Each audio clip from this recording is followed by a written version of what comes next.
So, welcome to Conservation Conversations. I'm Sean O'Brien, the president and CEO of NatureServe. And I'm really pleased this month to have with me Priya Nanjappa, who is the vice president of conservation programs at the National Parks Conservation Association. And we're going to learn more about that organization through this conversation because it's an organization that everybody really should know about if you don't already. Priya has many years of experience in conservation science and in policy, and has been a leader in this field, and was the recipient of the Partners in Amphibian and Reptile Conservation Visionary Leader Award. And we'll find out a little bit more about that because Priya is going to talk probably about toads and other reptiles and amphibians in this conversation, because I have a toad behind me and she's already made note of that. And it's actually kind of relevant because I think that has something to do with your story about getting engaged in conservation and then how you're engaging future generations in conservation. So we want to talk about toads and other sort of gateways into nature. And as part of that, talking about diversity, equity, inclusion, and topics like that in the natural world and in nature and science and conservation science. So I'd love to dig in on that a little bit. So welcome to the program. Thank you so much. I'm really pleased to be here. I appreciate you having me. Yeah, it's great to have you here. So yeah, let's start with, like, how did you get involved? Is who's responsible for us having this conversation? Yeah, that's such a great question, and I love to answer. There's probably two people in particular who were my primary influences. So one is my father. I grew up in just suburbia in the Midwest, and my dad just is an animal lover. He probably would have liked to have been a veterinarian or somehow work with animals, but growing up in India, his father told him, you're going to be an engineer, and so that's what he did. And so but he really loved animals, and so anytime there was any sort of wildlife outside in the backyard, he'd point them out. As a herpetologist, which is what my background is in, what I studied in grad school, I did not grow up in the way that a lot of other herpetologists did, where they were just out, catching frogs and snakes all the time. I was just kind of more of a general wildlife viewer, and birds were, kind of the first wildlife that I would notice in our backyard, as well as, driving between our place and my uncle's place, which was a couple hours away, and there would be these red-winged blackbirds, sitting on the fence posts, and I just noticed them. I love red-winged blackbirds. They're one of my favorite birds because, like, their sound is just so obnoxious, and they're just spectacular to see, and you can see them in all different places. I just love it. That's just they're very irrelevant side. The way they cover their epaulets and uncover them. That was the thing that I was like, hey, wait, this one I saw the red, but then it went away. And, and that was what kind of sparked my curiosity with them. Yeah. They're just great. My dad also was a lover of national parks. And so when he emigrated here to the United States, he would take road trips in the summer or on breaks with his buddies in school. And they would drive around the country and especially visit national parks. And so when my brother and I were old enough, he took us as a family on road trips, and we would drive through various national parks. We never really got out and hiked or camped. We weren't an outdoorsy family that way. But we stopped at all the scenic viewpoints and looked at things. And if there was wildlife to view, from the car, we would do that. So I think that gained me an appreciation of those, kind of natural places, those beautiful landscapes, and and national parks in general. And so, as I grew older, I became an avid hiker and camper and on my own, much to the chagrin of my family, who was more worried about my safety, I think. But the other person that was a major influence was one of my best friends in high school. Her dad was a bird watcher. And one day she said, my dad found this owl nest. Do you want to come with us to go look at it? And I said, sure. And so I went over there and we went across to across her house. There was this open field with some trees and a creek running through. And we stopped at this one spot with a big oak tree, and there's a big old knot hole in it. And there were some great horned owls that were nesting there. Amazing. And so we were just waiting for it to come back. Mom had gone out feeding probably. And then when she flew back in, all the little owlets kind of came forward, and you see those little fluffy heads. And it was just such an amazing moment for me. And that was the moment that I can really, it's still like so burned in my memory that I thought, I really want to work with wildlife outside, and just be able to, kind of experience this, this kind of serenity in the outdoors. Yeah, that's so great. And like many of us have these phases in our career where we get to spend all that time outside, and then eventually we find ourselves in offices more, which I think you find is the case for you at this point in your life, as well as for me. So there's a couple of things. You said one thing in there about your family being concerned about your safety when you got interested in being outdoors and hiking and backpacking. And so I wanted to just talk about that a little bit. Was that safety because you're a woman and a person of color, or just a misunderstanding of nature is dangerous kind of a thing? A little bit of both. So my parents, mostly grew up in an urban area in India, but at the time it wasn't as urban as it is now. And that's the city of Bengaluru and in India. But their ancestral family and some of, their extended family lived and still lives in this rural area that's right along the Western Ghats, where there are a lot of cobras and other, other kinds of, more dangerous critters. Even the elephants, that would come through the area, can be, and tigers, among other things. So I think they were nervous for my safety around wildlife. And especially as I started to, become interested in things like frogs and toads and snakes. For us, it was more that, and more just as a woman, our family was very much, I would volunteer to mow the lawn, and my dad would say, no, that's your brother's job. You go unload the dishwasher.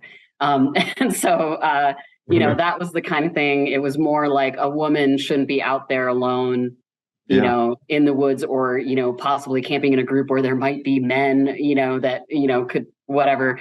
So it was more about that sort of safety, that a woman's place is not outdoors.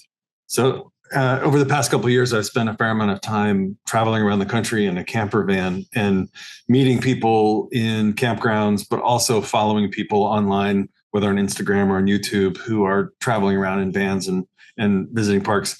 And it's quite remarkable, actually, how many of them are women who are doing it solo, and the things that they think about in terms of their safety and how they do it compared to what I was thinking about, which was quite different.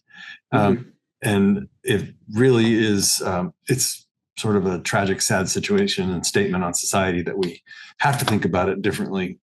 But I'm thinking now about, because you talk a lot about your daughter and your daughter's interest in toads and how you're promoting her outdoor interests. Very much, yeah. That sort of brings me around to thinking about diversity and inclusion in this outdoor world. And so I wanted to just give you a chance to talk about that and what you see as the challenges and opportunities for engaging a wider range of people in the outdoor world and in protecting nature. Yeah, absolutely. Thank you. I really appreciate that opportunity to speak to this a little bit. I think I come at it from a different angle than a lot of folks in this country, in that, my parents emigrated here. There were just certain kind of norms, cultural norms, that they were sort of pushing me towards, which is why, there was this sort of tension with my interest in wildlife work and the outdoor work and that kind of thing. And so, I do see a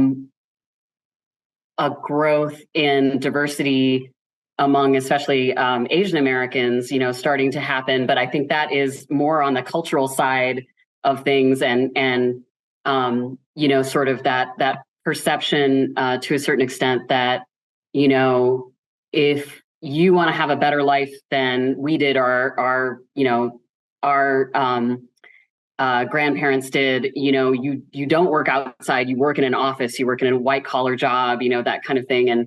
And so there's that sort of element. The other element in the United States in particular, and this is true actually in India and other places as well, is the impact of colonialism. The lands that we call our public lands, the lands that I'm advocating for now and promoting. We've done a great job at NPCA of really thinking more about the people who inhabited those lands for millennia before they became national parks. So there's that. There are the folks who were brought to this country as slaves and forcibly removed from their homelands and brought here in different circumstances, and places, what we call our public lands and the outdoors are, for a lot of these folks, are places of loss. There are places that they lost their history, their culture, their sacred lands, or they were persecuted. And the woods were places that people were taken for violent acts to be committed. And so there's this generational trauma of lack of safety, of concern, of what might be around the corner, what might be behind that next grove of trees, and for some folks and for other folks, it's just the forcible loss of identity, that creates these challenges. And I think, we're making good strides, and there's a lot of just kind of, as the time has passed, students that are coming into the natural resources world and degrees and experiences, there's a lot more efforts of inclusion and equity, even among those groups, who bear those identities themselves. And I think that's what's really fantastic, is less the movements of, folks trying to bring in the people of color, but rather the people of color themselves reclaiming those spaces and their opportunities to be there. And I think that's what's really exciting and really hopeful, for the future. But there's definitely a lot of work that we need to continue to do, especially in the conservation space. Yeah. And in the wildlife world in particular, I'll say, just from my background being, coming up from that world, there's a lot of room to grow and to expand and to recognize, the richness that actually exists right now. I don't know how many times I heard, there just aren't that many people, that are working in this space or that are interested in this stuff. And it's just not true. It's just simply not true. We're just not looking hard enough and in the right places.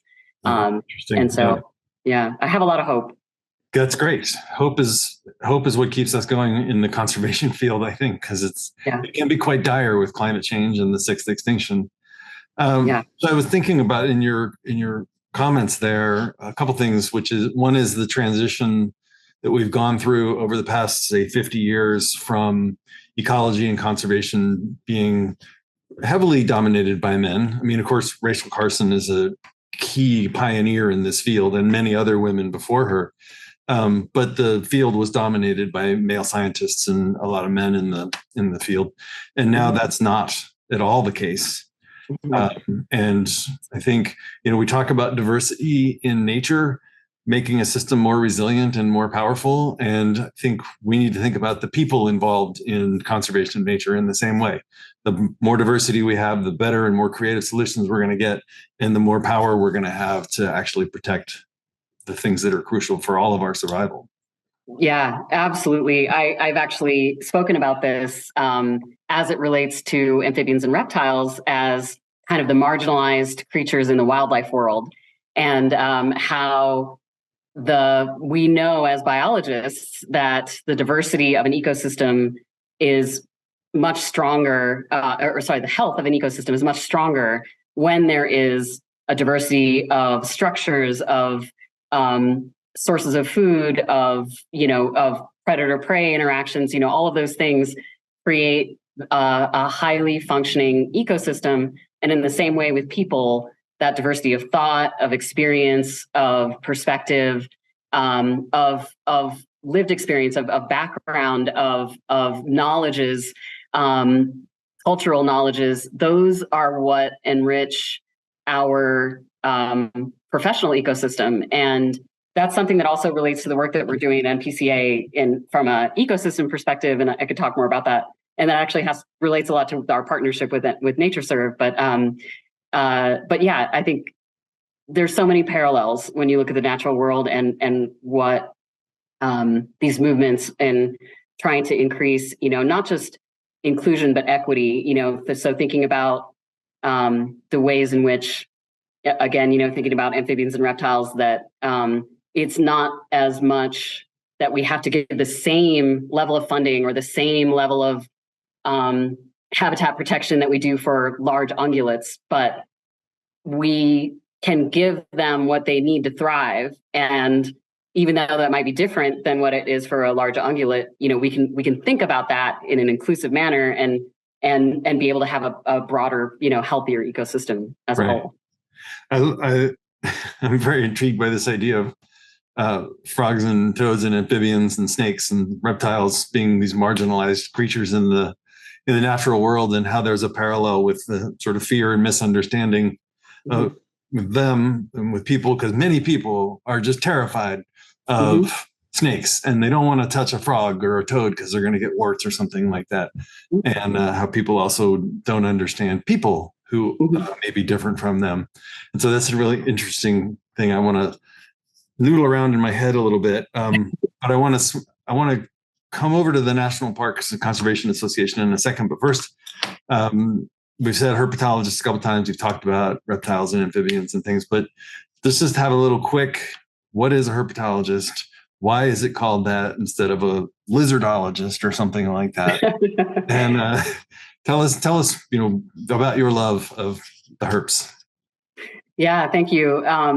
Like I said, I didn't come into herpetology being that, kid that was always, picking up piles of snakes and frogs. But I did just have that general appreciation. And yeah, I mean, herpetology, I think in part, and I think this is just my story in general, is I tend to root for the underdog. And I think there was some aspect of that misunderstanding, of amphibians and reptiles, that as I learned about them, I became more fascinated and I wanted to do more. And there was so much opportunity to do more, to move the needle, to help create policies that would improve the way we manage amphibians and reptiles. And so the study of herpetology is the study of amphibians and reptiles, and that prefix herpes or herp is related to like slithering or slow movement, and I'm probably getting that not exactly correct, but it's related to that sort of movement of, especially like snakes. It is definitely kind of a weird conglomeration of things, because snakes are very not that closely related to frogs and toads, and turtles, are a whole different group altogether. But that's the study of herpetology. And like I said, I kind of focused on amphibians, but in the work that I started to do when I did field work out of my graduate degree, you encounter a lot of the same critters in those same places. Around ponds, you'll get the snakes that are preying on the frogs or the toads, and the turtles, as well, that are also maybe eating the frog eggs or things like that, or just basking, and using the same pond habitat.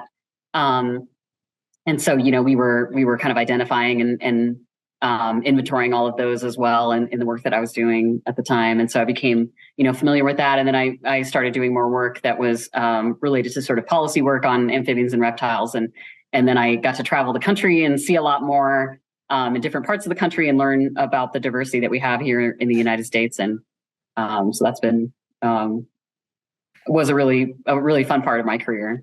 And that sort of led you full circle from becoming interested in nature, in part because your father was taking you to national parks to working at the NPCA. And so what does the NPCA do, and why are you all so important? Because we know you're important, but I want everybody to know that.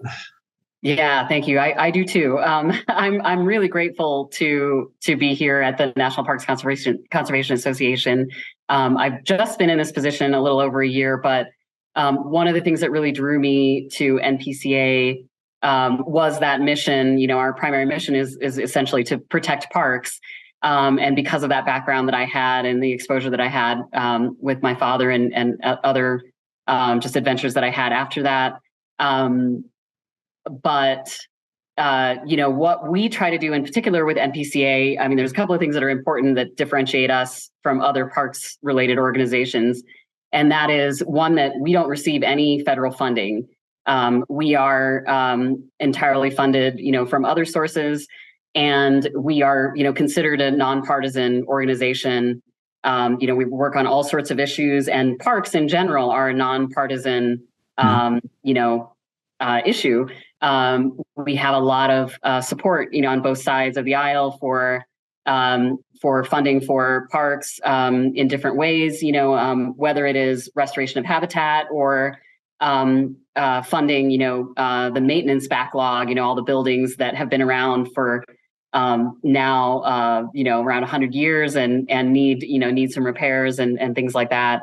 Not to mention when there are various natural disasters and the repairs that need to happen to the roads or the buildings or those kinds of things after the fact. But we are an advocacy organization. You know, we advocate for those various, you know, ways to benefit the parks. We also are involved in various aspects of community engagement as well to, you know, increase access to the parks. And that's where our work in equity, inclusion, and social justice comes in as well. So there's a couple things in there. The idea that our national parks need protecting seems kind of crazy, right? There are national parks and the government has created these things. And then not only do they need some protecting, but the government, using our taxpayer dollars, is not putting enough money into the parks to actually maintain them. And so your organization is using private money to support this public resource that's out there to ensure that this is available now and in the future. And so I just think it's important for people to understand that, you know, just because something gets designated a national park, that doesn't mean that it's fixed and that the problem of preserving that area is solved. Right, exactly. And that's the thing, you know, especially in recent years that we see is that, you know, the taxpayer dollars are super important, but they only go so far because, you know, as we know as ecologists that, you know, you leave a piece of land alone, that doesn't necessarily mean that it's going to kind of remain healthy. You know, for millennia, you know, people have done things like prescribed burns or, you know, restoration of shorelines or banks or, you know, other kinds of things to ensure that the systems remain healthy.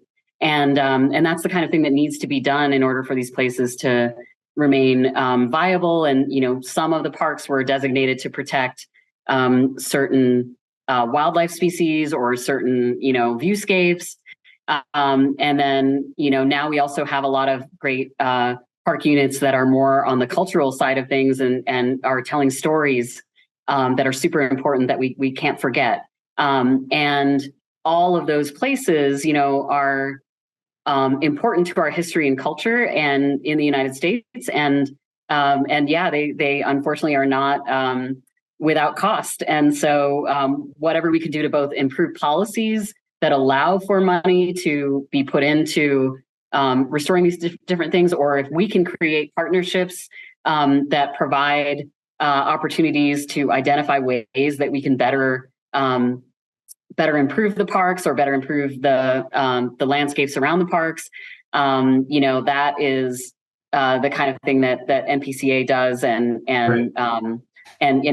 to ensure that especially the communities around the parks, you know, are able to enjoy them as well and feel connected to them. Yeah. So we talk about our national parks being, you know, this great idea that we had as a society. I was camping in the Conecuh national forest down in Alabama 2 summers ago, and the person in the campsite next to me was a veteran, and we started talking about what I do and his experience. And he said, when I was in the Army, the thing that I was fighting for, and he saw active service in the Gulf. He said the thing I was fighting for was our national parks. I believe that that's this great legacy and this great thing that we have in this country, and we need to protect it. And that's what I was thinking about when I was in combat. And I thought that was really interesting. Wow. Yeah, I love that.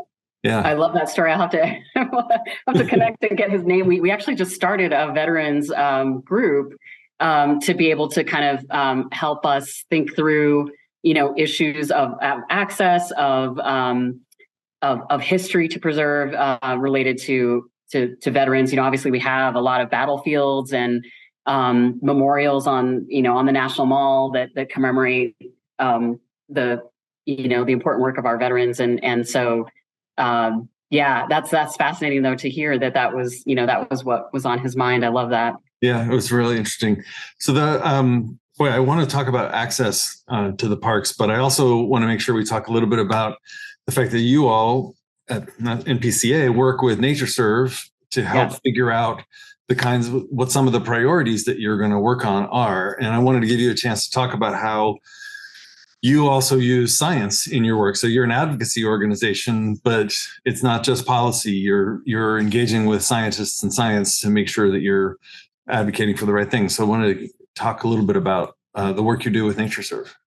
Yeah, absolutely. I mean, the partnership that we have with NatureServe has been really great. Through some of our own processes, we started to recognize that, the park units, they can't really just exist as islands, in our nation. They are surrounded by all sorts of different forces that affect them. There's a lot of different aspects of considerations that are outside of the park boundaries that impact the parks themselves and the resources that we're trying to protect within the parks. And so NatureServe has been excellent as a partner in helping us do like a more in-depth analysis of especially right now we're working on biodiversity and climate resilience. And for biodiversity, as you well know, NatureServe is really one of the leading places where you can get just all of that biodiversity information that's collated together and can provide us, we can drill down and look at particular species and particular particular areas of the country. And so with these, we identified some 18 priority landscapes or sort of study areas that are beyond the park boundaries. So we have our park in each of these priority landscapes, there are multiple park units. But what we're looking at is, when we think about these areas of the country, what is it that we should be caring about? And what is it that influences the parks? My colleague who's on my team, Dr. Ryan Valdez, put it beautifully. He said it's like knowing your neighborhood and knowing, who's around you, who your community is, what the community is, and knowing what their needs are, and what your park's needs are, will be able to help you better understand those interactions and that ensuring that your neighborhood is and your community is healthier and happier. And so we're really thinking about, all of those things with NatureServe and doing some deeper dives. We've done a couple of different areas of the country and we've got a few more coming up and it's just been a fantastic partnership. Yeah, that's great. And one of the things that I think is so interesting is your house is in a neighborhood and your park is in a neighborhood. And it's not just your house and your lawn that needs to be okay. You need to have the community around you. And the same is true with parks because plants and animals don't necessarily respect those boundaries and they cross and they do the whole thing. And that's one of the analyses that we're working on with you all and that we do with several other organizations is sort of where are the species compared to where the land is, and therefore who has the responsibility for managing those species because they have the habitat that supports those species. And I find that really fascinating and a really interesting and effective way to maximize money and the efficiency of spending money on conservation.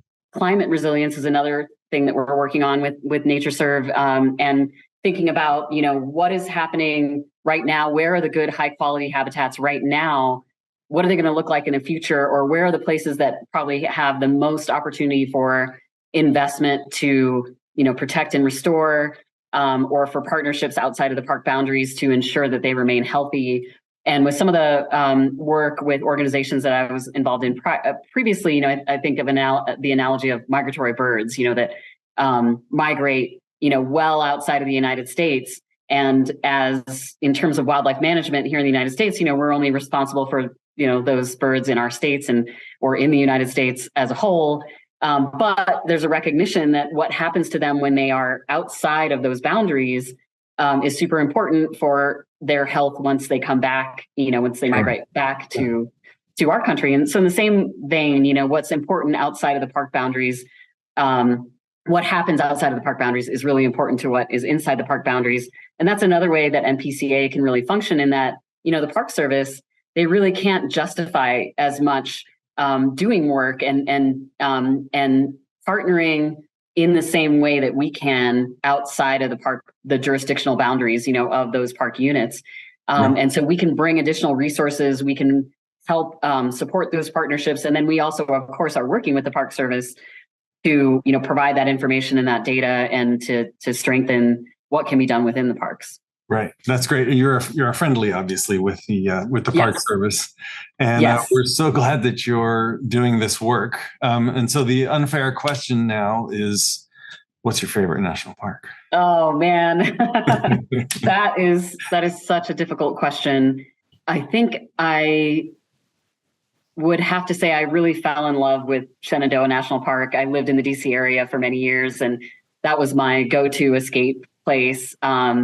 And there's just so many different cool, habitats and critters that you can see there. And it's close to tons of people in terms of access. And yes. Yeah, there is definitely a lot of, congestion on the parkway and things like that. But it is great to get away from the larger sort of urban landscape. And and I did a lot of some of the field work I did was there in Shenandoah National Park. And so got to really see, some of the little nooks and crannies of the park that most people don't get to see. And so I think that has a special place in my heart. Excellent. Well, as a Virginian and a person who lives near Shenandoah, I'm happy to hear that answer. It's great. So you're into your career, but you're not that far into your career. You still have some time in front of you. I hope so. So I wonder, what are you working towards? What do you want your legacy to be? I love that question. I feel really fortunate in that I can think of some specific, issues that I worked on, always with a lot of partners and with a lot of collaborators, but, where we were able to move the needle on some of the wildlife conservation issues and some of the invasive species issues that I worked on previously. I am hopeful that we can advance some additional, climate policies, climate resilience actions within the parks. And I would love to be able to look back, in 20 years or so and be able to say that my team and I had a role in ensuring that the parks are, resilient in another 100 years into the future, and that we have, that we have some great policies to address the changing climate, and to ensure that these places remain, thriving, great places for people to go.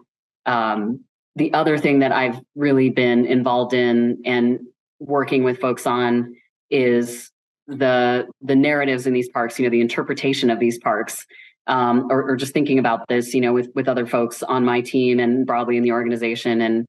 And I would love to see in 20, 30 years that the interpretation, the stories we tell about those lands are broader and fuller and richer, and that we've told some additional stories that haven't yet been told. So both of those things would be so great for for all the people and all the wildlife and for the future of the planet. So I hope that you are successful in those things. Thank you. I hope so too. Thank you for your body of work and for what you're trying to achieve in the next section of your career here. And I want to thank you for being on the show today. Yeah, thank you so much. I really appreciate it. It was wonderful to meet you and to chat with you. And thank you for the time. I appreciate it. Absolutely. And people can find you at npca.org if they're interested in learning more. Yes. And we look forward to continuing to work with you and your organization in the future. And yes. to thank everybody for listening to this month's Conservation Conversations I'm Sean O'Brien, the President and CEO of NatureServe, and I'm here with Priya Nanjappa, who is the Vice President of Conservation Programs at the National Parks Conservation Association. So thanks again for listening, and we'll see you next month.